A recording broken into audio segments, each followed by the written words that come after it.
सहनावतु सहनौ भुनक्तु सह वीर्यं करवावहै तेजस्विनावधीतमस्तु मा विद्विषावहै। ॐ शान्ति शान्ति शान्तिः। ॐ पूर्णमदः पूर्णमिदं पूर्णात् पूर्णमुदच्यते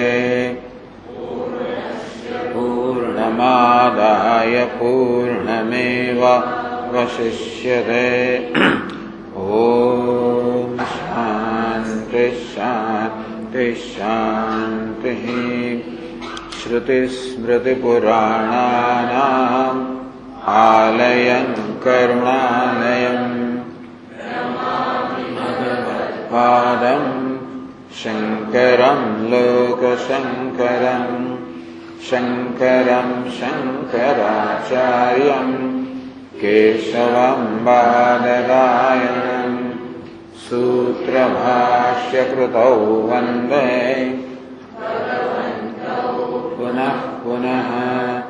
ईश्वरो गुरुरात्मेति मूर्तिभेदविभागिने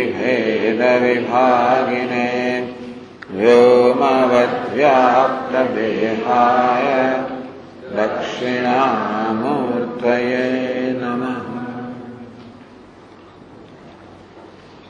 अखण्डानन्दसम्बोधः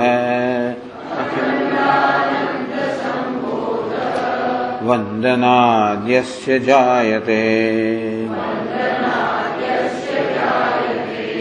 गोविन्दं तमहं वन्दे चिदानन्दतनुं गुरुम् अखण्डं सच्चिदानन्दम् अवाङ्मनसगोचरम्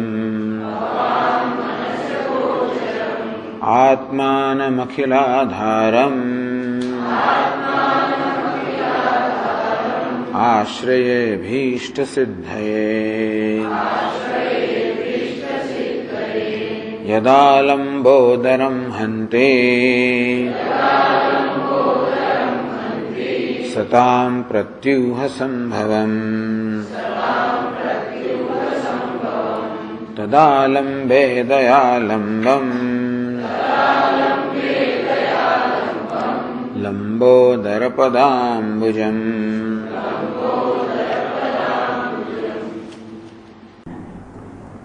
12वां पाना पर 14 और 15वां श्लोक। आद्यं नित्यानित्यवस्तु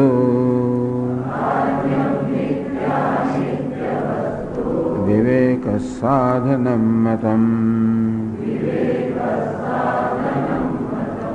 इहामुत्रार्थफलभोग विरागस्तु द्वितीयकम् शमादिषट्कसम्पत्तिः तृतीयं साधनं मतम् तुरीयं तु मुमुक्षुत्वं साधनं शास्त्रसम्मतम्।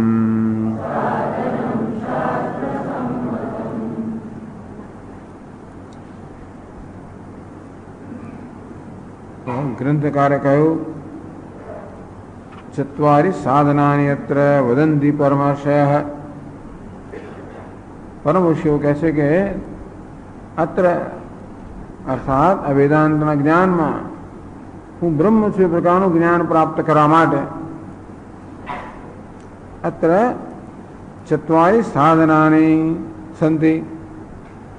तो 4 साधन छे एवं परम ऋषि अर्थात જે લોકો ઋષિઓ છે, જે દ્રષ્ટાઓ છે, જે અનુભવી છે,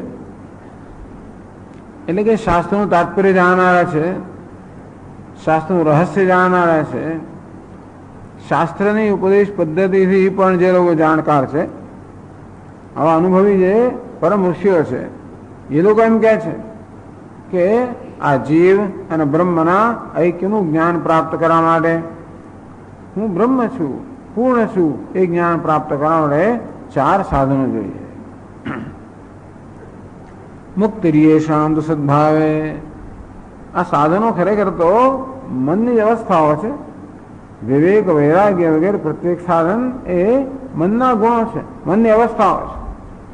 એટલે કે આ પ્રકારનું મન જોઈએ, આવા 4 પ્રકારના ગુણ ધરાવનારું, આવી 4 પ્રકારની સંપત્તિ ધરાવનારું મન હોવું જોઈએ. તો એ મનમાં હું બ્રહ્મ છું એ પ્રકારનો વિવેક કે પ્રકારનું જ્ઞાન એ મનમાં પ્રગટ થાય.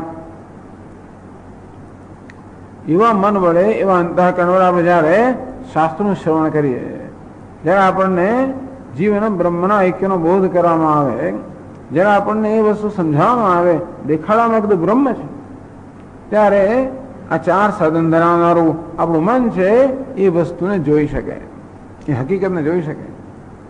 મુક્તિરીએ શાંત સદભાવે, જે 4 સાધન કે સંપત્તિ હોય તો મુક્તિ પ્રાપ્ત થાય. ના ભાવે સિદ્ધ્યતિ ધ્રુવમ, અને એ જ સાધન ન હોય તો જરૂર મુક્તિ પ્રાપ્ત ન થાય. એનો અર્થ એ તો કે શાસ્ત્રોનું શ્રવણ, મનન વગેરે જયારે આપણે કરી રહ્યા છીએ ત્યારે પણ આ 4 સાધનોને કેળવવાનો સતત પ્રયત્ન થવો જોઈએ. આપણે એ વસ્તુ સભાન હોવા જોઈએ કે આપણામાં આદ્યમ નિત્યાનિત્ય વસ્તુ વિવેક સાધનમ મતમ. આ 4માં પહેલું સાધન કયું? નિત્ય અને અનિત્ય વસ્તુનો વિવેક. નિત્ય વસ્તુ અને અનિત્ય વસ્તુને એકબીજા કરતા જુદા પાડીને સમજવા. ઇહા મુત્રાદ ફલભોગ વિરાગ દ્વિતીયગમ. આ લોકમાં પરલોકમાં પ્રાપ્ત થતા સર્વભોગ અર્થાત સ્વરૂપભોગ પ્રત્યે, સર્વસુખ પ્રત્યે વૈરાગ્ય. તમે જોતા રહો છો કે આમાં વૈરાગ્ય છે કે નહીં. સમાધિ ષટક સંપત્તિ, શમ, દમ, ઉપરમ, તિતિક્ષા, શ્રદ્ધા, સમાધાનમ, આ 6 પ્રકારની આંતરિક સંપત્તિ જે ઇમોશનલ લેવલ પર અથવા જે આપણા માનસિક લેવલ પર છે. આ વિવેક અને વૈરાગ્ય મુખ્યત્વે બૌદ્ધિક લેવલ પર હોય છે, જ્યારે સમાધિ સંપત્તિ એ માનસિક લેવલ પર હોય છે. જેને આપણે ચર્ચા કરશું. તુરીયમ તો મોક્ષત્વમ, અને મોક્ષ મળે તીવ્ર ઈચ્છા. એવી તીવ્ર ઈચ્છા કે એની સન્નિધિમાં, એની હાજરીમાં બીજા કોઈ પ્રકારની ઈચ્છા ટકી ના શકે, સંભાળી ના શકે. બધી ઈચ્છાઓને ખાઈ જાય અને માત્ર એક મોક્ષની જ ઈચ્છા આપણા મનમાં હોય, એને મુમુક્ષુત્વ કહેવામાં આવ્યું. એટલે શાસ્ત્રનું શ્રવણ તો કરવું જ જોઈએ. જે કે આપણે સાધન કરતા હોઈએ જરૂર કરતા રહેવા જ જોઈએ, પણ સાથે સાથે સમજવું જોઈએ કે આ 4 સાધન સંપત્તિ હોવી અત્યંત મહત્વનું છે. એ જ કેવું, એ શામ સદભાવે મુક્તિ, જે હોય તો મુક્તિ પ્રાપ્ત થાય, અને બધો પ્રયત્ન કર્યા છતાં પણ આ જે 4 સાધન ન હોય તો મુક્તિ પ્રાપ્ત ન થાય.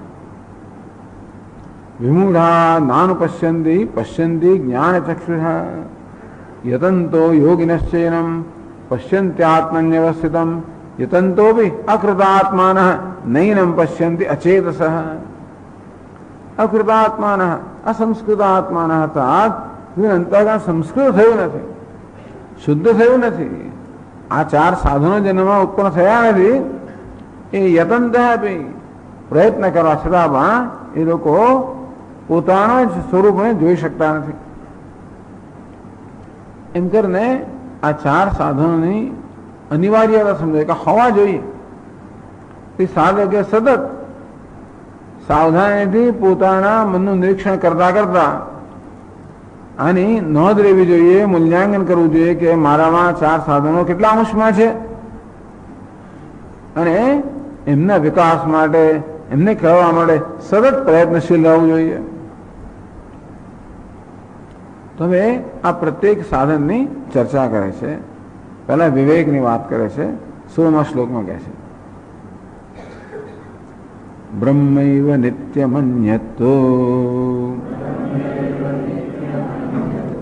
ह्यनित्यमिति वेदनम् सोऽयं नित्यानित्यवस्तु विवेक इति कथ्यते.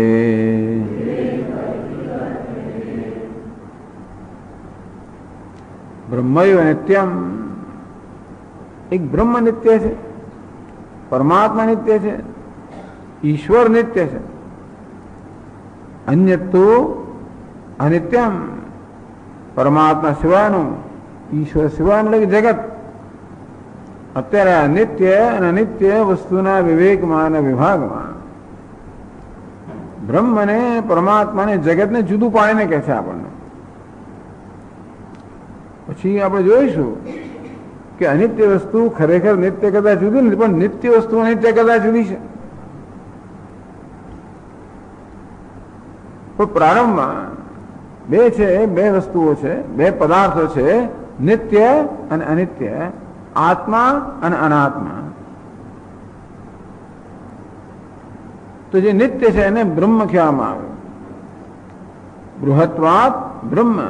બ્રહ્મ એટલે જે ખૂબ વિસ્તરેલું છે, વધેલું છે, મહાન છે, અનંત છે બ્રહ્મ. તો પહેલા તો એ જાણવાની જરૂર છે કે એવું તત્વ છે, બ્રહ્મ છે કે પરમાત્મા છે, જે નિત્ય છે. નિત્ય તત્વ છે, કારણ કે આપણો અનુભવ તો બધો અનિત્યના ક્ષેત્રમાં જ હોય છે. જે કે વસ્તુ આપણે અનુભવીએ છીએ, જગતના પદાર્થો કહો, વિષયો કહો, સિદ્ધિઓ કહો, ભલે મહાન વસ્તુઓ ભલે કેમ ન હોય, પરંતુ એ બધી અનિત્ય હોય છે. શશ્વમ નશ્વરમેવ વિશ્વમખિલમ નિશ્ચિત્ય વાચા ગુરો અખિલમ વિશ્વમ શશ્વત નશ્વરમ. આ સમગ્ર વિશ્વ તો નાશવંત છે. પ્રત્યેક વસ્તુ જે છે જગતમાં જેને અનુભવીએ છીએ એ બધી નાશવંત છે. પરંતુ આ નાશવંત એ જ માત્ર જીવનનું સત્ય નથી, એટલું જ માત્ર નથી, પરંતુ અવિનાશી તત્વ પણ છે, નિત્ય તત્વ પણ છે. પોતાના અનુભવ પરથી બૌદ્ધ લોકોએ એવો નિષ્કર્ષ કાઢ્યો કે સર્વમ ક્ષણિકમ ક્ષણિકમ, સર્વમ દુઃખમ દુઃખમ, બધું ક્ષણિક જ છે. બધામાં આત્મા પણ આવી ગયો, બધું ક્ષણિક છે, ક્યાંય નિત્ય વસ્તુ છે જ નહીં, એવું બૌદ્ધ લોકોએ કહ્યું. વેદાંત કે નહીં, ભલે આપણે જ અનુભવીએ છીએ ક્ષણિક હોય, નાશવંત હોય, નશ્વર હોય, પરંતુ એની ક્ષણિકતા, નશ્વરતા, નાશવંતતા ઓછું કરવાનું કહું છું. જેના આધારે જાણીએ છીએ એ તત્વ નિત્ય છે. બ્રહ્મ છે, પરમાત્મા છે, અસ્તિત્વ ઉપલબ્ધવ્ય. એટલે કયો અસન્નેવ સભવતી અસદ બ્રહ્મેતિ વેદ છે, અસ્તિ બ્રહ્મેતિ વેદ ચેદ વેદ સંતમેનમ તતો વિદુરતી. એવું એમ કહે છે કે બ્રહ્મ છે જ નહીં, ઈશ્વર છે જ નહીં, પરમાત્મા છે જ નહીં, નિત્ય વસ્તુ છે જ નહીં, એ પોતે અનિત્ય બની જાય છે, એ પોતે ન હવા બરોબર બની જાય છે, જીવન નિરર્થક થાય છે. અસ્તિ બ્રહ્મે ચેદ વેદ સંતમેનમ તતો વિદુરતી. પણ જે લોકોનો આ પ્રકારનો નિશ્ચય છે કે બ્રહ્મ છે, પરમાત્મા છે, ઈશ્વર છે, એ લોકોનું જીવન પણ સાર્થક થાય છે. તો બ્રહ્મ, ઈશ્વર, પરમાત્મા છે અને નિત્ય છે. એ સિવાયનું બધું જ, અર્થાત જગત, આ નામ રૂપાત્મક જગત, ત્રણેય લોક, પૃથ્વીલોક, પાતાળલોક, સ્વર્ગલોક કે 14 ભુવન જે કઈ હોય, અન્ય જે કઈ હોય સર્વ અનિત્ય છે. ઇતિ વેદનમ, આ પ્રકારનું વેદનમ, આ પ્રકારનું જ્ઞાન, આ પ્રકારની સમજ, આ પ્રકારની દ્રષ્ટિ સ્વયં નિત્યાનિત્ય વસ્તુ વિવેક હૈતિ કથ્યતે. એને નિત્યાનિત્ય વસ્તુ, નિત્ય અને નિત્ય વસ્તુનો વિવેક, વિવેક એટલે કે જુદા પાડવા.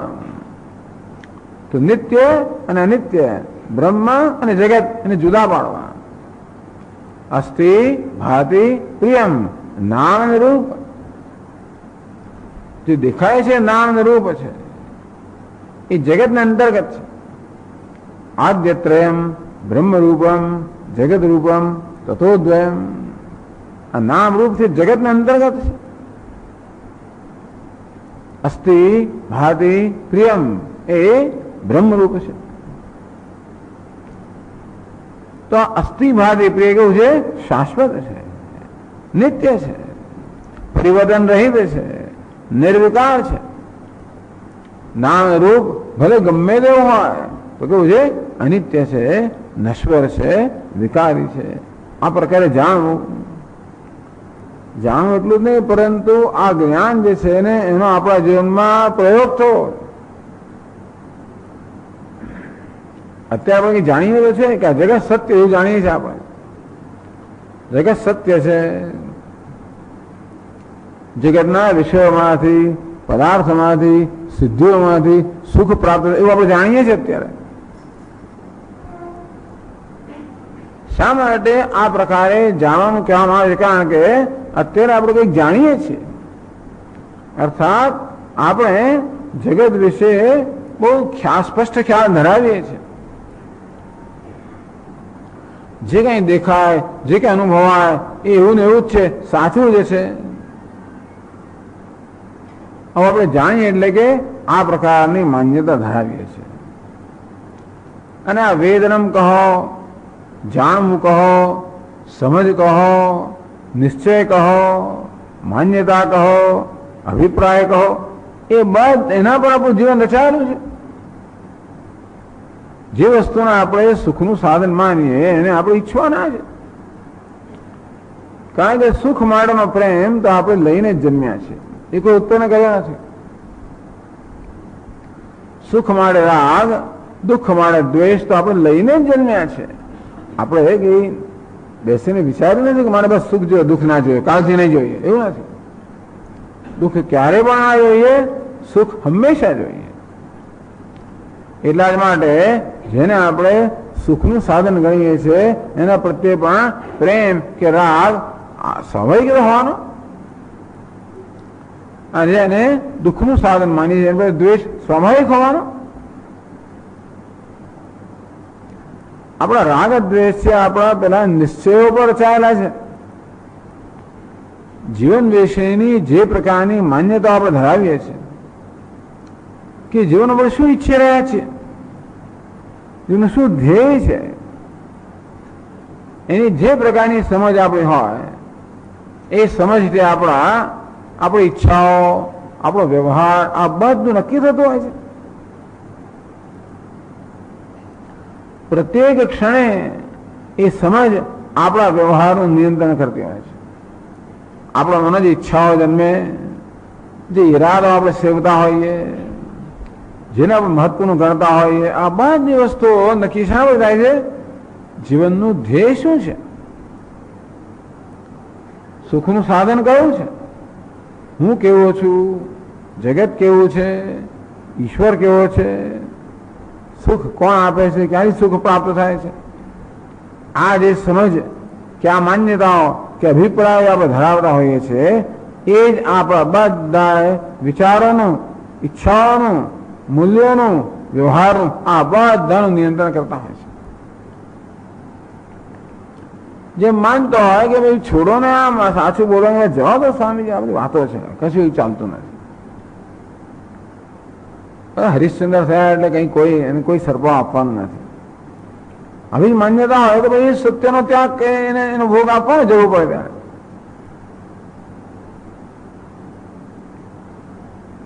જ્યારે કોઈને એવી માન્યતા હોય સત્યમેવ જયતે, નાનૃતમ, સત્યનો જ જય થાય, ક્યારેય જૂઠાણો થાય નહીં, એવી માન્યતા કદાચ કોઈનામાં હોય તો એનો વ્યવહાર જુદો હોવાનો, એના મૂલ્ય જુદા હોવાના. એટલે વેદાંત શાસ્ત્ર આપણે મૂળભૂત માન્યતાઓ છે એ માન્યતાઓને સંબોધે છે. પહેલો પ્રશ્ન એ છે કે આપણે જીવનમાં શું ઈચ્છીએ છીએ. વેદાંત શાસ્ત્ર સમજાવે છે કે આપણે જીવનમાં નિત્ય વસ્તુ ઈચ્છીએ. ભાઈ નિત્ય અનિત્ય વસ્તુ વિવેક મને શું ચિંતા, ભલે ને નિત્ય નહીં તો મારે શું. બ્રહ્મ નિત્ય છે ભલે રહેવું, જગત અનિત્ય છે ભલે ને રહેવું, મારે શું. કોઈ બ્લેક હોલ્સ હોય, 1000 વસ્તુ દુનિયામાં છે, ભલે ને મારે શું. પેલો કે સેતુ સમુદ્ર તોડે તો મારે શું, ના તોડે તો મારે શું. હિન્દુસ્તાન જીતે તો મારે શું, હારે તો મારે શું. કોઈને એવું હોય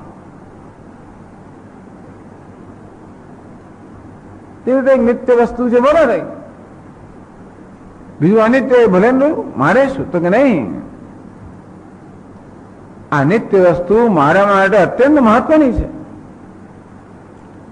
કારણ કે જીવનમાં હું જેને મેળવવા ઈચ્છી રહ્યો છું, જેને માટે સતત પ્રયત્નશીલ છું, જેની ઈચ્છાથી પ્રેરાઈને સર્વ કર્મ કરી રહ્યો છું, એ નિત્ય વસ્તુ છે. પણ જાણતા હોઈએ કે ન જાણતા હોય, પરંતુ પ્રત્યેક મનુષ્ય સતત એક જ વસ્તુ ઈચ્છે રહ્યો છે, નિત્ય વસ્તુ. અનિત્ય હોય, નશ્વર હોય, પરિવર્તનશીલ હોય, વફાદાર ન હોય, એમાં બધો રસ નથી.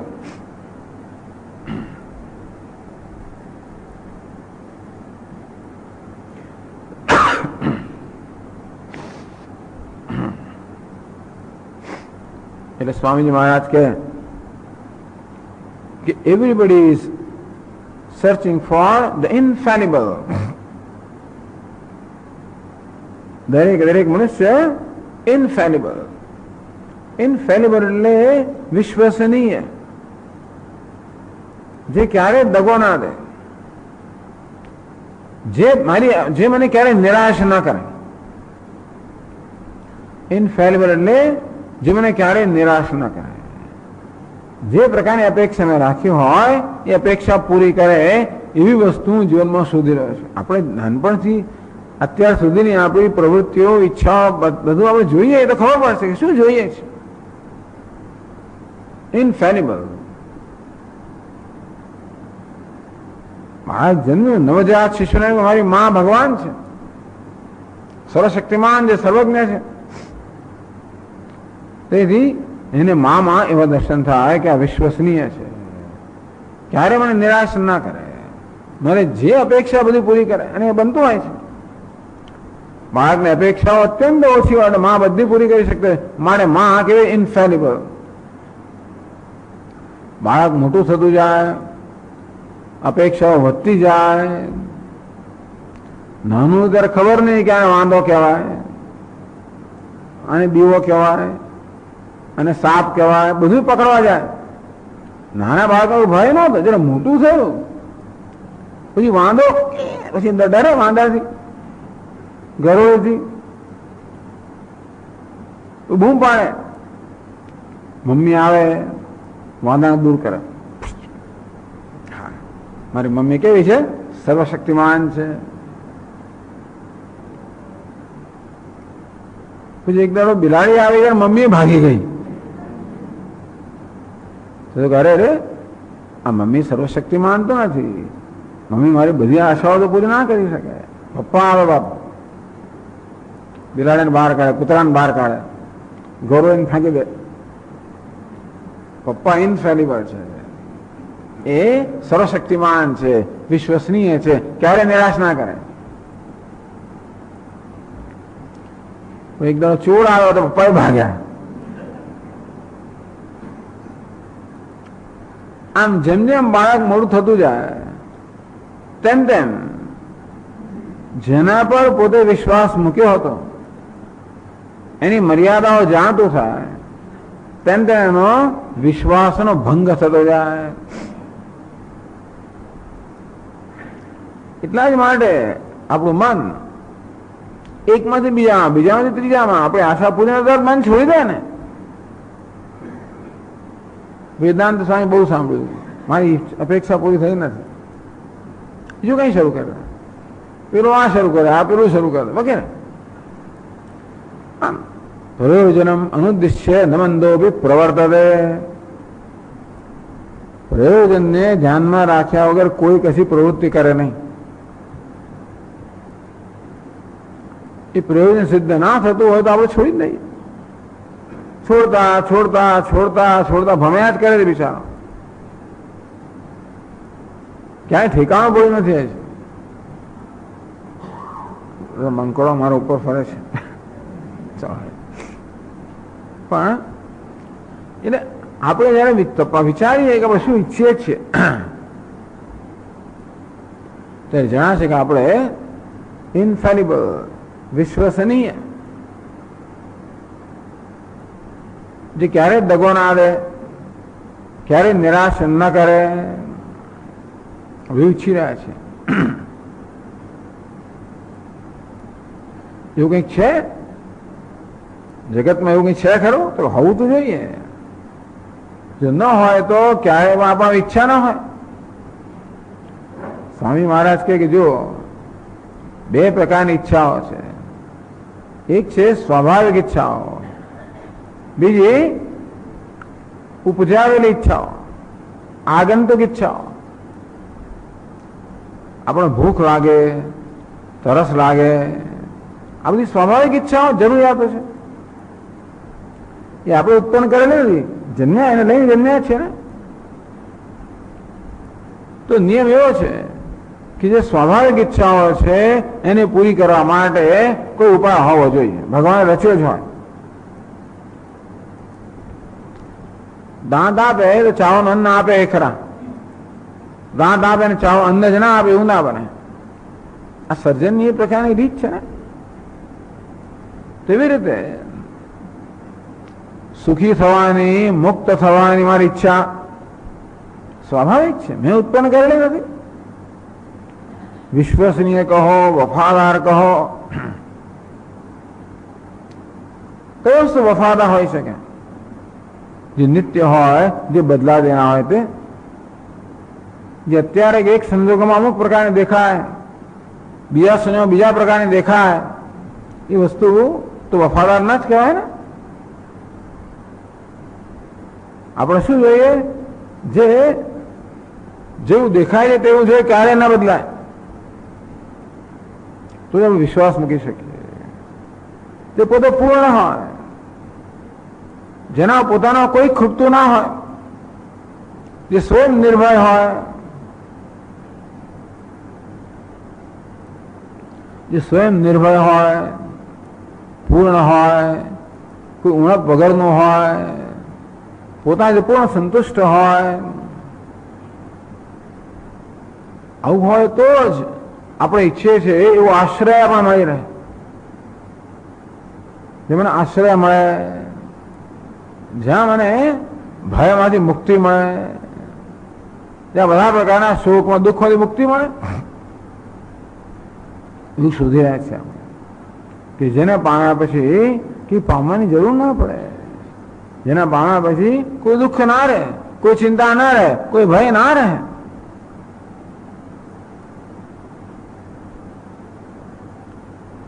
તો આપણે શું ઈચ્છી રહ્યા છીએ એ વિશે વિચાર કરીએ તો ખબર પડે કે જેને શાસ્ત્રમાં નિત્ય કહેવામાં આવ્યું, અવિનાશી, જેનો વિનાશ ન થાય. વિનાશ ક્યારે ના થાય? એનો જન્મ ના થયો તો. કારણ કે જેનો જન્મ થાય એનો વિનાશ નિશ્ચિત જ છે. જેનો જન્મ ના હોય, વિનાશ ના હોય, જેનું કોઈ પરિવર્તન ના હોય, વિકાર ના હોય, જે નિર્વિકાર હોય, અજન્મા હોય, અજો નિત્ય શાશ્વતોયમ પુરાણ, અજન્મા હોય, અવિનાશી હોય, શાશ્વત હોય, પુરાણ હોય, વૃદ્ધિ ક્ષયથી રહિત હોય, આપણે ઈચ્છી રહ્યા છે. આપણે ક્યારેય પણ આપણી ઈચ્છા શું છે એના વિશે વિચાર નથી કર્યો, પરંતુ આ એક સ્વાભાવિક ઈચ્છા લઈને આપણે જન્મ્યા છે. નિત્ય કહો, અનંત કહો, પૂર્ણ કહો, આનંદ કહો, નિર્ભયતા કહો, મુક્તિ કહો, આ બધા એક જ વસ્તુને બધા નામ છે. કોઈ નિર્ભયતા ઈચ્છે છે, મુક્તિ ઈચ્છે છે, સુખ ઈચ્છે છે.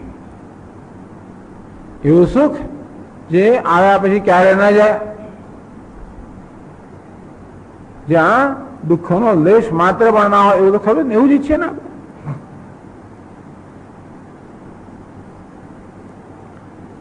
આ પ્રકારે આપણી ઈચ્છાને તપાસીએ તો ખબર પડે કે આપણે સતત એક જ વસ્તુની ઈચ્છા કરી રહ્યા છે, તે છે નિત્ય વસ્તુ. એટલે નિત્ય વસ્તુ આપણા મહત્વની નહીં તો આપણે શું પડી હોય, ભલે ને નિત્ય બ્રહ્મ હોય, ભલે ને એને ઘેર રહ્યું મારે છે, કહી દે લોકો બ્રહ્મ નિત્ય છે મારે છે, જગત અનિત્ય હોય તો મારે છે, ભલે નહીં. મને નિત્ય વસ્તુ અનિત્ય ના જોઈએ પાછી, એ પણ ખરો. અનિત્યને અનિત્ય ન જાણવાને કારણે ગયે વખતે કહ્યું તે પ્રમાણે આ નિત્ય અને અનિત્ય એવા ભેગા થઈને આવે છે ને કે આપણે બેને જુદા પાડી શકતા નથી. કારણ કે આ નિત્ય વસ્તુ અનિત્યનો વેશ પહેરીને આવે છે. ભલે અનિત્યના વસ્તુના ઘરમાં નિત્ય ભરાવે, પણ આપણે અનિત્યને નિત્ય માની લઈએ છીએ, જુદો પાડી શકતા નથી. જેમ આગ અને લોખંડના ગોળાને જુદો ના પાડી શકીએ, તેવી રીતે આ નિત્ય અનિત્ય બંને એક સાથે હોવાના કારણે જુદું પાડી શકતા નથી. માટે એમને જુદા પાડવાની અત્યંત આવશ્યકતા છે. કારણ કે આપણે નિત્ય જોઈએ જ છે, અનિત્ય નથી જ જોઈતું, એવું પણ છે. મને જોઈએ છે નિત્ય છે, નિત્ય જોઈએ છે, અનિત્ય મારે જોઈએ જ નહીં, આપણા મનમાં દ્રઢ છે. એટલા માટે અનિત્ય અને અનિત્ય વસ્તુ વિશેનો વિવેક, એટલે કે નિત્ય અનિત્યને એકબીજા કરતા જુદા પાડવા આપણો બહુ મહત્વનો છે. વેદાંતમાં આપણે શું રસ હોય, થોડી ઓછી માથાકૂટ સુધી એક વધારે માથાકૂટ પાછી. એટલા જ મને રસ હોય કે આપણે જીવનમાં જે ઈચ્છીએ છીએ એ ઈચ્છા પૂર્ણ કરવાની ક્ષમતા આમાં છે. વેદાંત કોઈ સિદ્ધિઓની વાત નથી કરતો, કોઈ ચમત્કારની વાત નથી કરતો. સિદ્ધિઓ નથી એવું આપણે નથી કહેતા, ચમત્કાર નથી એમ પણ નથી કહેતા, પણ એ હોય તો સારું છે, ના હોય તો વાંધો નથી. કારણ કે હું તો પૂર્ણ છું, સિદ્ધિઓ હોય કે ના હોય, ચમત્કાર હોય કે ના હોય, આત્મા અર્થાત હું પૂર્ણ છું, એ હકીકત છે. માત્ર બ્રહ્મ નિત્ય હોય તો પણ આપણો રસ નથી. ખરેખર આપણો તો માત્ર આપણને આપણામાં જ રસ છે, બીજા કશામાં રસ નથી. બૃહદારણ્યક ઉપનિષદમાં સ્પષ્ટ કહેવામાં આવ્યું, આત્મનસ્તુ કામાય સર્વમ પ્રિયમ ભવતિ. આત્મા પ્રિય છે માટે બીજી વસ્તુઓ પ્રિય છે. બાકી બીજી વસ્તુમાં પ્રેમ એ વસ્તુ માટે નથી. અરે ઈશ્વરમાં એ પ્રેમ શું, બ્રહ્મ ગમે તે કોને, મને પ્રેમ ક્યાં છે, પોતાનામાં છે, આત્મામાં છે, મારી જાતમાં છે. અને મને નિત્ય જોઈએ છે. અને નસીબ જોગે આત્માનો સ્વભાવ નિત્ય છે. ભલે અત્યારે એમ કહેવામાં આવે કે બ્રહ્મ નિત્ય છે, અન્ય સર્વ નિત્ય છે. એવું નિત્ય બ્રહ્મ પણ જો મારા કરતા અલગ હોત, નિત્ય બ્રહ્મ પણ મારા કરતા જુદું હોત, અને તેથી મને પ્રાપ્ત થવાનું ના હોત, માત્ર એને ખાલી જોવાનું તો નિત્ય બ્રહ્મ છે, તો મને કઈ સંતોષ ના થાત. સ્વામી મહારાજ કહે કે આપણે સ્વર્ગમાં જઈએ અને ભગવાનના દર્શન કરીએ તો ક્યાં સુધી કરવા? જ્યાં ભેદભાવ છે ત્યાં સુધી દર્શન કરી, ચાલો આગળ બહુ જોયું, પાછળ જોઈએ, ઉપરથી જોઈએ, નીચે જોઈએ, એવું થાય. પછી તો કે નહીં, ભગવાનમાં ને મારો કોઈ ભેદ ના હોવો જોઈએ એવું મને જોઈએ છે. માત્ર ભગવાનની વિભૂતિ જોવામાં મને રસ એકલો નથી, બધી મારી વિભૂતિ આવી જોઈએ અંદર ખાને એવું છે. બધા લોકો એમ માને કે ભગવાનના ગુણગાન કરવાથી, લીલા વગેરેથી, કીર્તન એનાથી આનંદ થાય. ભગવાન જુદો હોય તો એની લીલાઓ જોઈ જોઈને ક્યાં છે આનંદ?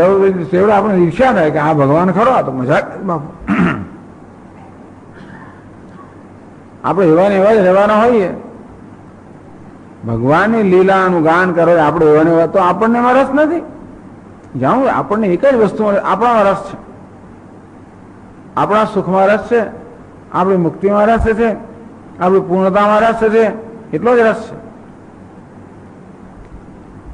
વસ્તુ સીધી એવી છે કે તો જ હું પૂર્ણ હોઈ શકું, તો જ મુક્ત હોઈ શકું. જો હું બ્રહ્મ હોઉં, હું સ્વયં નિત્ય હોઉં, સ્વયં અનંત હોઉં, તો જ હું મુક્ત હોઈ શકું. એટલે તત્વો જ કહું, આત્મા એક એવ નિત્યમ તદ અન્ય સર્વ અનિત્યમ, તેવું કહેવામાં આવે. એક આત્મા જ નિત્ય છે, અન્ય સર્વ અનિત્ય છે. અહીં કહે છે એક બ્રહ્મ નિત્ય છે, અન્ય સર્વ અનિત્ય છે.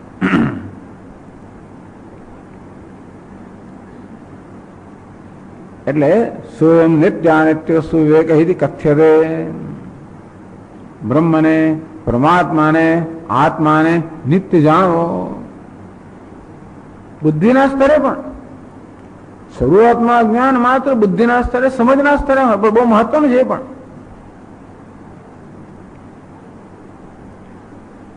કે સ્વામીજી હું બધું સમજ્યો, પછી આગળ શું સમજીને પૂરતું છે. વેદાંત મારે સમજવું પૂરતું છે, ખરેખર સમજાવું તો આગળની વાત કરે છે નથી સમજ્યો નથી બરાબર. અર્થ એવો છે જ્ઞાત્વા ને ભૂયો જ્ઞાતવ્યમ અવશિષ્યતે. જે જાણ્યા પછી કશું જાણવાનું બાકી રહેતું નથી. તેથી જાણી લઈએ પછી કઈ જરૂર નહીં હોતી. તો બ્રહ્મ, પરમાત્મા, ઈશ્વર, આત્મા નિત્ય છે.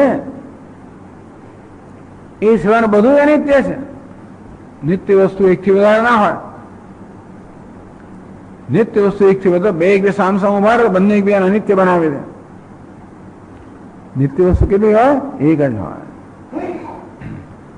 ભલે એમ કે અન્ય એના કરતા જુદું, ખરેખર જુદું કશું હોય ના શકે. છતાં એક બ્રહ્મ કે પરમાત્મા નિત્ય છે, ઈશ્વર બધું અનિત્ય છે.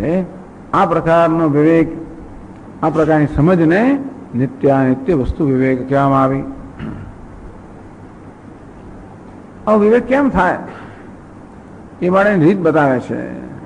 પછીના 2 શ્લોકોમાં કહે છે મૃદાદિ કારણમ નિત્યમ ત્રિષુ કાલેષુ દર્શનાદ ઘટાદ્ય નિત્યમ તત્કાર્યમ યતસ્તન્નાશ ઈક્ષ્યતે તથૈવૈતજ્જગત સર્વમ અનિત્યમ બ્રહ્મ કાર્યતઃ તત્કારણમ પરમ બ્રહ્મ ભવે નિત્યમ મૃદાદિવત.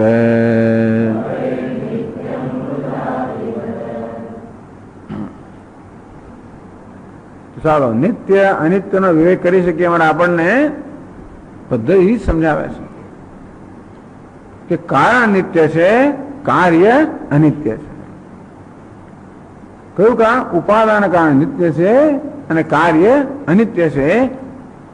જો નિત્ય અનિત્યનો વિવેક કરવો હોય તો વેદાંત શાસ્ત્ર કહે છે કે ઉપાદાન કારણ નિત્ય છે અને કાર્ય અનિત્ય છે.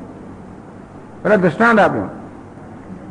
મૃદાદિ કારણ નિત્યમ, માટી વગેરે કારણ છે, ઉપાદાન કારણ છે. ઉપાદાન કારણ કોને કહેવાય? વસ્તુને રચવા માટે, સર્જવા માટે જેને આપણે ઉપાદાન કરીએ, અર્થાત જેને આપણે લેવું પડે. જેમ રોટલી વણવી હોય તો લુવો લો ને તમે, લુવાનું ઉપાદાન, તો જે વસ્તુ લેવી પડે આપણે એને આપણે ઉપાદાન કહીએ. તો માટી છે એ ઘડાનું ઉપાદાન કારણ છે, કુંભાર છે ઘડાનું નિમિત્ત કારણ છે. અત્યારે આપણને ઉપાદાન કારણમાં રસ છે. એટલે ઉપાદાન કારણ કોને કહેવાય અને કાર્ય કોને કહેવાય એના દૃષ્ટાંત રૂપે આપણને માટી અને ઘડાનું દૃષ્ટાંત આપવામાં આવ્યું. એટલા જ માટે કે ઉપનિષદમાં પણ આ દ્રષ્ટાંત અપાયેલું છે. યથા સૌમ્ય એકેન વૃત્પિંડેન સર્વં મૃન્મય વિજ્ઞાતં સ્યાત વાચારંભણં વિકારનામધેયં મૃત્તિકા ઇત્યેવ સત્યમ. છાંદોગ્ય ઉપનિષદમાં કહેવામાં આવ્યું, પિતાજી પોતાના પુત્ર શિષ્યને કહે છે, હે સૌમ્ય, હે પ્રિયદર્શન, એકેન મૃત્પિંડેન વિજ્ઞાતેન સર્વં મૃન્મય વિજ્ઞાતં સ્યાત. માટીને એક પિંડ જાણી લીધો કે માટીને કઈ પણ જાણી લીધો તો માટીમાંથી બનેલા બધા પાત્રોનું જ્ઞાન જેમ થઈ જાય, કારણ કે બધા પાત્રો માટી જ છે. વાચારંભણમ વિકારનામધેયમ, જે વિકાર છે ઉત્પન્ન થયેલું છે એ વાચારંભણ વિખર સત્ય મિથ્યા છે. મૃત્તિકા ઇત્યેવ સત્યમ, માટી ઉપાદાન કારણ સત્ય છે. ચલો અત્યારે આપણે ત્યાં સુધી પહોંચ્યા નથી, પણ કારણ કે શાસ્ત્રમાં આ માટીને ઘણાનું દ્રષ્ટાંત આપવામાં આવે છે માટે અહીંયા ગ્રંથકાર દ્રષ્ટાંત આપે છે કે માટી અને ઘણા દ્રષ્ટાંતમાં જોઈએ છે કે મૃદાદિ કારણ નિત્યમ ત્રિષુ કાલેષુ દર્શનાદ. આ મૃત માટી વગેરે, માટી કહો, સૂતર કહો, એ વસ્તુનું ઉપાદાન કારણ, માટી ઘડાનું ઉપાદાન કારણ, સોનું અલંકારનું ઉપાદાન કારણ, જળ તરંગોનું ઉપાદાન કારણ વગેરે. મૃદાદિ માટી વગેરે જે કોઈ ઉપાદાન કારણ હોય, નિત્યમ એ ઉપાદાન કારણ નિત્ય છે. નિત્ય કોને કહેવાય? ત્રિષુ કાલેષુ દર્શનાદ, જે ત્રણેય કાળમાં રહે, ભૂતકાળમાં, વર્તમાનમાં અને ભવિષ્યમાં. ત્રણેય કાળમાં જે હોય એને નિત્ય કહેવાય. નિત્ય અવિનાશી, જેનો નાશ નથી. પણ આગળ કહ્યું તે પ્રમાણે નાશ ત્યારે ના હોય જેનો જન્મ ના હોય. જે જન્મના પહેલા પણ હોય, નાશ પછી પણ હોય, જન્મ નાશ વચ્ચે પણ હોય, આ રીતે ત્રણેય કાળમાં જે હોય એને નિત્ય કહેવાય. ઘટાદિ અનિત્યમ તત્કાર્યમ, આ ઘડો અનિત્ય છે. યતસ્તન નાશ ઈક્ષતે, કારણ કે જોઈએ છે ઘડો એની ઉત્પત્તિ પહેલા નહોતો, નાશ પછી પણ નથી.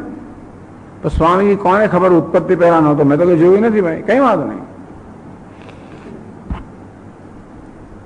એનો નાશ તો દેખાય છે ને. ઘડો યતસ્તન નાશ ઈક્ષતે, ઘડાનો આપણે નાશ જોઈ શકીએ છીએ. ઘડો ફૂટી જાય છે, તૂટી જાય છે. ગમે તેટલો જૂનો ઘડો હોય તો ક્યારેક તો તૂટવાનો જ છે ને. બહુ જૂનો થાય તો એમને પડે પડે જ તૂટી જાય. એવું જોયું છે આપણા ઘરની અંદર. ઘણા લોકો એટલું સાચવીને વાપરે, એટલું સાચવીને વાપરે, પણ છેવટે એ જૂનો થાય એટલે એને જાતે જ તૂટી જાય. કારણ કે જેનો જન્મ થયો એનો નાશ નિશ્ચિત જ છે. ઘડો વગેરે વસ્ત્ર કહો, ઘડો કહો, અલંકારો કહો, તરંગો કહો, આ બધા કાર્ય છે. અને માટી, સૂતર કે તંતુ કે સુવર્ણ કે જે આ બધા ઉપાદાન કારણ છે. ઉપાદાન કારણ જે કાર્યના સર્જન પહેલા પણ હતું અને કાર્યના વિનાશ પછી પણ છે. કે માટી ઘડાનું ઉપાદાન કારણ છે. એ ઘડાના સર્જન પહેલા પણ હતી, ઘડાના નાશ પછી પણ છે. એટલે કહ્યું ત્રિષુ કાલેષુ દર્શનાત, આ ત્રણેય કાળમાં માટીનું દર્શન કરેલા સાથ જોઈ છે કે ત્રણેય કાળમાં માટી તો છે. ઘડાની ઉત્પત્તિથી માટીની ઉત્પત્તિ નથી, ઘડાના નાશથી માટીનો નાશ નથી. આ ઘડો કયો છે? ઉત્પત્તિ અને નાશને અધીન છે. માટી કેવી છે? ઉત્પત્તિ નાશથી રહિત છે. એ દ્રષ્ટિએ કહેવામાં આવ્યું કે માટી નિત્ય છે, ઘડો અનિત્ય છે, ઉપાદાન કારણ નિત્ય છે, કાર્ય અનિત્ય છે. ખાલી આ દ્રષ્ટાંત પૂરતું છે. સ્વામી માટી નિત્ય વળી કોણ કહે? માટી વળી નિત્ય ક્યાંથી નીકળી? માટી એક સમય એવો ત્યારે માટી પણ નહોતી. આ તો માત્ર દૃષ્ટાંત, ઉપાદાન કારણ અને કાર્ય એટલે દૃષ્ટાંત આપે. કોઈ પણ દૃષ્ટાંતમાં ઉપાદાન કારણ નિત્ય એટલે કે લાંબો સમય રહેનારું છે એમ કહો ચાલો. ઘડારૂપી કાર્યના ની સરખામણીમાં આ માટી જે ઉપાદાન કારણ છે એ લાંબો સમય રહેનારું તો ખરું છે ને. એને નિત્ય કહ્યું દૃષ્ટાંત માટે. અને ઘડો અનિત્ય છે આપણે જાણીએ છીએ, જોઈએ છીએ. અનિત્ય કોને કહેવાય? જે વિનાશી છે. તથૈવ એ જ રીતે એત જગત સર્વમ અનિત્યમ બ્રહ્મ કાર્યતઃ. તો આ જગત જે છે એ પણ સર્જન છે, જગતની પણ ઉત્પત્તિ છે, જગતનો પણ નાશ છે. ઉત્પત્તિ અને નાશ વચ્ચે આ જગત કેટલો સમય રહે છે?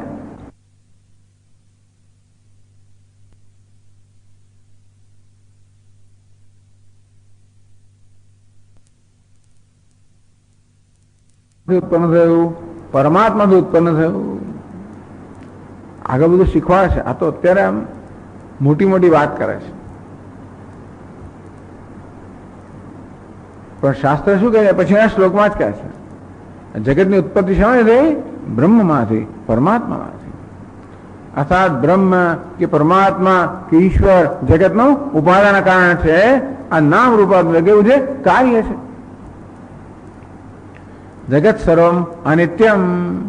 હવે જોઈએ છે કે આ નામ રૂપાત્મક બધું અનિત્ય છે, પરિવર્તનશીલ છે, વિનાશી છે, નશ્વર છે. તો અનુભવનો વિષય છે. જેમ ઘડો અનિત્ય છે, અનુભવનો વિષય, તેવી રીતે આ સમગ્ર અનિત્ય છે, અનુભવનો વિષય છે. તત્કારણમ પરમ બ્રહ્મ. એટલા જ માટે પરમ બ્રહ્મ જે જગતનું કારણ છે. એ છંદોગી ઉપનિષદ જેનો પેલો એક વાક્યમાં કહ્યું ને, તો પિતા પુત્રને પૂછે તું ગુરુકુળમાં જઈ આવ્યો ખરો? બહુ અભિમાન ધરાવનારો છે, અક્કડ અક્કડ રહે છે. એવું તો શું શીખ્યા ભાઈ તું? તારા ગુરુજીને પૂછેલો? એવો ઉપદેશ પ્રાપ્ત કર્યો? જે જાણવાથી બધું જણાઈ જાય એવા તત્વનો ઉપદેશને માટે પૂછ્યું? એ ઉપદેશ કર્યો છે ગુરુ તને? તો કે ના, એવું તો કહ્યું કે મને ઉપદેશ કર્યો જ નથી. અમારા ગુરુ જાણતા હોત તો મને કહ્યું હોત, ગુરુજન નહીં આવડતું હોય. ગુરુજીની નિંદા કરી નાખ્યો એને તો. કારણ કે એને એમ કે આ પિતા મને મોકલી આપશે પાછા જવું નથી એને. એટલે એને કહ્યું ગુરુજીને જ આવડતું નહીં હોય ને, નહીં તો મને કહ્યું છે ને. ત્યારે પિતાએ કહ્યું કે જેવી રીતે ઘડો અનિત્ય છે, માટી નિત્ય છે. એટલું નહીં, પરંતુ માટીને જાણવાથી જેવી રીતે ઘડો વગેરે માટીના જે કોઈ પાત્ર હોય એ બધાનું જ્ઞાન જેમ થઈ જાય, તેવી રીતે બ્રહ્મ જગતનું ઉપાદાન કારણ છે. અને તેથી બ્રહ્મને જાણવાથી બધું જ જાણી જાય. આ રીતે શાસ્ત્રમાં બ્રહ્મને, પરમાત્માને જગતનું ઉપાદાન કારણ, નિમિત્ત કારણ માત્ર નહીં. દુનિયાના બધા સંપ્રદાયો ઈશ્વરની વાત તો કરે, ઈશ્વર સર્જન કરનાર છે એમ પણ કે માત્ર નિમિત્ત કારણ. જેમ કુંભાર ઘડાનું સર્જન કરે તે રીતે ઈશ્વર જગતનું સર્જન કરે. પરંતુ વેદ શું કહે છે કે ઈશ્વર માત્ર નિમિત્ત કારણ જ નહીં, ઉપાદાન કારણ પણ છે. એટલે કે ઈશ્વર સ્વયં આ જગત રૂપે અભિવ્યક્ત થયેલો છે. તત્કારણમ પરમ બ્રહ્મ ભવે નિત્યમ મૃદાદિવત. તો માટી વગેરે ઉપાદાન કારણ જેમ બ્રહ્મ આ જગતનું ઉપાદાન કારણ હોવાના કારણે નિત્ય છે. એટલે હવે કારણની શોધ કરવી. ઉપાદાન કારણ નિત્ય છે, કાર્ય અનિત્ય છે. મહારાજ આપણે ક્યાંથી નક્કી કર્યું કે બ્રહ્મ જગતનું ઉપાદાન કારણ છે? એવું નક્કી આપણે ક્યાંથી કર્યું? તો કહે છે પછીના શ્લોકમાં, સર્ગમ વક્યસ્ય તસ્માદ્વા એતસ્માદિત્યપી શ્રુતિઃ સકાશાદ બ્રહ્મણસ્તસ્માદ અનિત્યત્વેન સંશયઃ.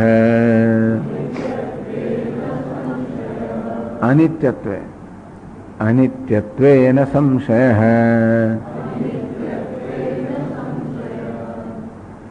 પ્રશ્ન પણ થાય કે ચાલો જગત તો ભાઈ અનિત્ય જાણીએ છીએ, જગત જે છે એ તો આપણો અનુભવ છે કે બધી વસ્તુઓ સતત બદલાતી રહે છે, પરિવર્તનશીલ છે, નાશ પામનારી છે. આ જગત નશ્વર છે, અનિત્ય છે, એ તો આપણે જાણીએ છીએ. પણ બ્રહ્મ નિત્ય છે એવું કોણ નક્કી કર્યું?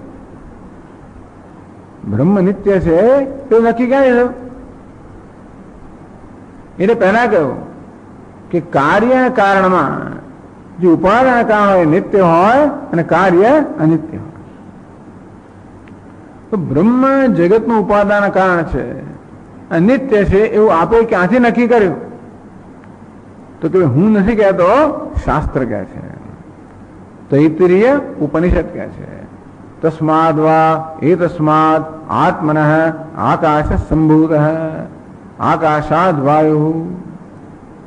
તૈત્તિરીય ઉપનિષદમાં સ્પષ્ટ કહેવામાં આવ્યું કે આ બ્રહ્મ જે આત્મા છે એમાંથી જ આકાશ, વાયુ, અગ્નિ, જળ, પૃથ્વી વગેરે આ સમગ્ર જગત ઉત્પન્ન થયું.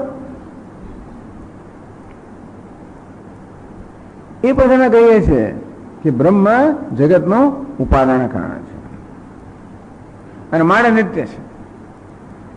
એ કઈ નિત્ય વસ્તુ છે એ જાણવું મહત્વનું છે. કારણ કે આપણે જે વસ્તુના જેનો અનુભવ કરીએ છીએ એ બધું અનિત્ય જ હોય છે. ભલે હિમાલય આપણે કહીએ ને કેવડો પહાડ કેવો, એ અનિત્ય જ છે. એ ખરા જ કરે છે બિચારો. એક દિવસ એવો આવશે સપાટ થઈ જશે.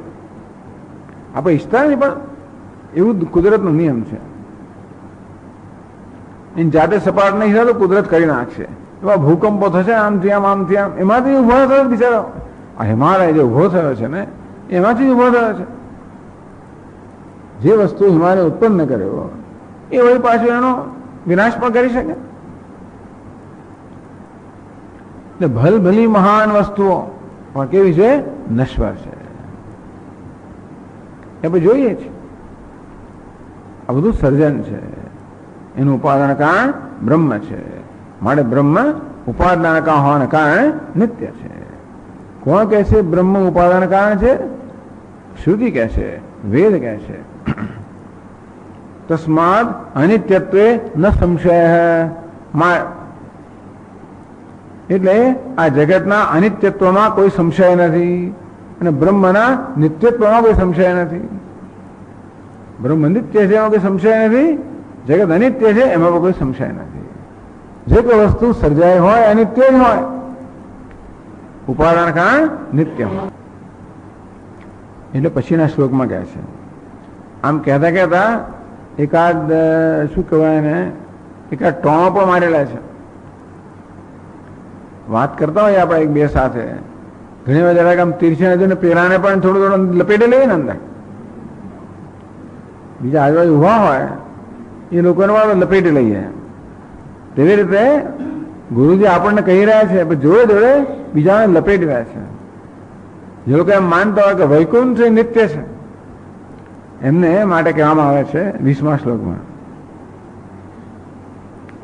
સર્વસ્ય નિત્યત્વે સાવયવત્વેન સર્વતઃ સિદ્ધે.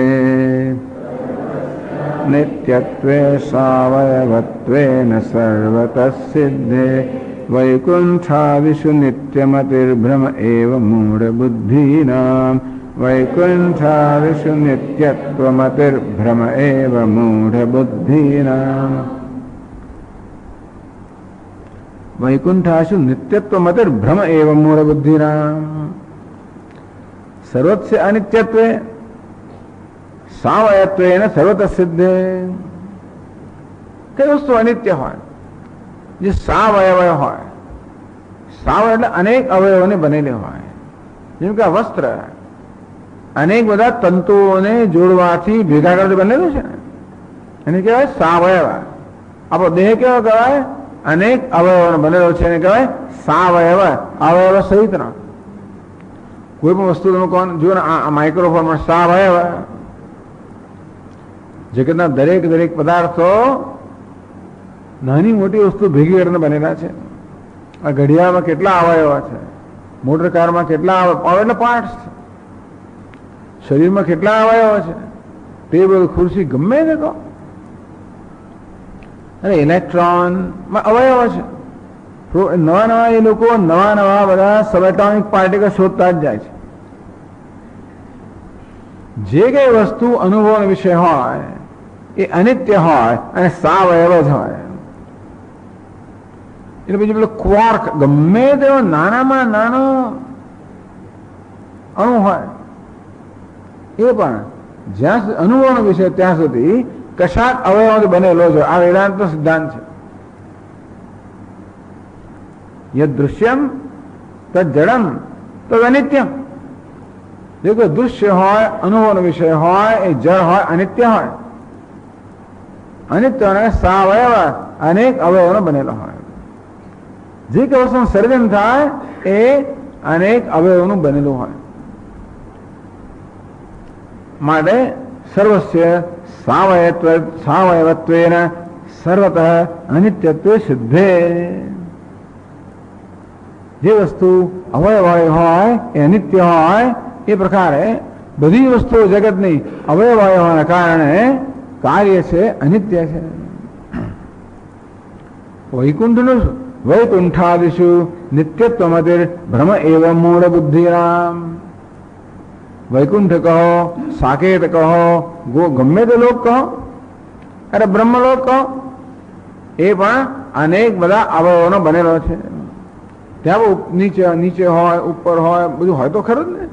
વિશાળ હોય વૈકુંઠ, ઓહો અવર્ણનીય, છતાંય પણ સામે હોય, આગળ હોય, પાછળ હોય, જમણી બાજુ, ડાબી બાજુ, ઉપર નીચે, એવું તો હોય ને. ભગવાન હોય, એમના પાર્ષદ હોય, રહેવાનું સ્થાન હોય, એમના આયુધો હોય તો ખરું ને. સુંદર રમણીય, ઓહો કેવા સરોવરો હોય, શું વૃક્ષો, શું પહાડો. આવા અનેક બધા અવયવોનું બનેલું ને વૈકુંઠ.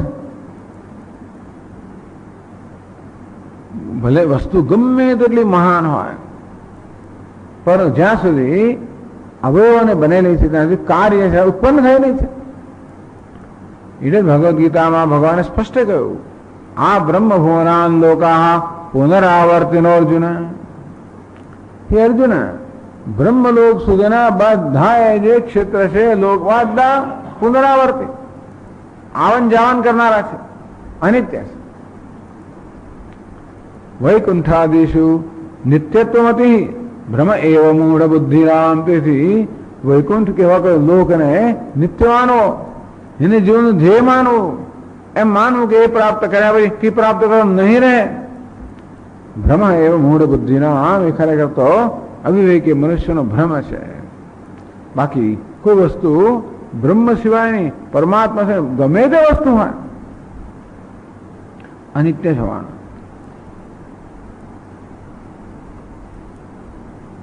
તેથી 21મા શ્લોકમાં કહે છે, અનિત્યત્વમ ચ નિત્યત્વમ એવં યશ્રુતિયુક્તિભિઃ વિવેચનમ નિત્યાનિત્ય વિવેક ઇતિ કથ્યતે. શ્રુતિયુક્તિભિઃ, શાસ્ત્રના આધારે, યુક્તિના આધારે, એટલે કે યુક્તિ કુશલ, યુક્તિ દક્ષિણ. એટલે વેદાંતની એક જરૂરિયાત કઈ? યુક્તિ દક્ષિણ, યુક્તિમાં કુશળ. આવી યુક્તિ કેવી યુક્તિ? કે જે સાવયવ હોય એ અનિત્ય હોય, સર્જન થયેલું હોય, મને વિનાશી હોય, અનિત્ય હોય. આ યુક્તિ બહુ મોટી યુક્તિ નથી કે, પણ આટલું સમજવું જોઈએ. શ્રુતિ શાસ્ત્રમાં કહ્યું કે બ્રહ્મ કારણ છે, ઉપાદાન કારણ છે, જગત કાર્ય છે, કાર્ય હંમેશા અનિત્ય હોય, ઉપાદાન કારણ નિત્ય હોય. એ યુક્તિ પાછી શુદ્ધ યુક્તિ બી શાસ્ત્રની યુક્તિના આધારે અનિત્યત્વ જે નિત્યત્વ એ પ્રકારે આ વિવેચનમ, આ વિવેક કરવો એને નિત્યાનિત્ય વસ્તુ વિવેક કહેવામાં આવે છે. આ રીતે નિત્યાનિત્ય વસ્તુ વિવેકની ચર્ચા થઈ. ઓમ પૂર્ણમદ પૂર્ણમિદમ પૂર્ણાત પૂર્ણમુદચ્યતે પૂર્ણસ્ય પૂર્ણમાદાય પૂર્ણમેવાવશિષ્યતે. ઓમ શાંતિ શાંતિ શાંતિ. શંકરં શંકરાચાર્યં કેશવં બાદરાયણં સૂત્રભાષ્યકૃતૌ વંદે ભગવन्तौ પુનઃ પુનઃ. ઈશ્વરો ગુરુરાત્મેતિ મૂર્તિભેદવિભાગિને વ્યોમવદ્વ્યાપ્તદેહાય દક્ષિણામૂર્તયે નમઃ. ઓમ શાંતિ શાંતિ શાંતિ. હરિ ઓમ. શ્રી ગુરુભ્યો